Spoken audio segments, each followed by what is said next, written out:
ഉത്തര കേരളത്തിൽ തെയ്യാട്ടക്കാലത്തിന് സമാപനം കുറിച്ച് നീലേശ്വരം മന്തംപുറത്ത് കാവ് കലശോത്സവം. വിവിധ തെയ്യക്കോലങ്ങൾ കെട്ടിയാടിയ മഹോത്സവത്തിൽ ആയിരക്കണക്കിന് ഭക്തരാണ് എത്തിച്ചേർന്നത്.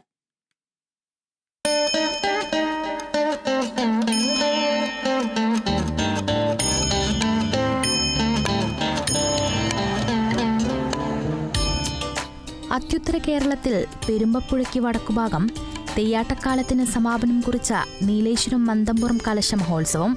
തിരൂർക്കാട് ഭഗവതിയുടെ കോലം സുരേഷ് ബാബു അഞ്ഞൂറ്റാനും വടക്കേ കളരിയിലെ കലശത്തെയും ക്ഷേത്രപാലകന്റെ കോലം രാജീവൻ നേണികവും ഭഗവതിയുടെ കോലം പ്രസാദ് കർണമൂർത്തിയും കെട്ടിയാടി.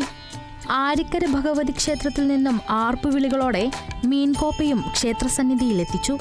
പിന്നീട് പ്രസന്ന പൂജയ്ക്കും ശേഷം തിരൂർക്കാട് ഭഗവതി ക്ഷേത്രപാലകൻ തെയ്യങ്ങളുടെ തിരുമുടി നിവർന്നു. തെയ്യാട്ടക്കാലത്തിന് സമാപനം കുറിച്ച് കെട്ടിയാടിയ തെയ്യക്കോലങ്ങൾ ഭക്തർക്ക് അനുഗ്രഹം ചൊരിഞ്ഞു.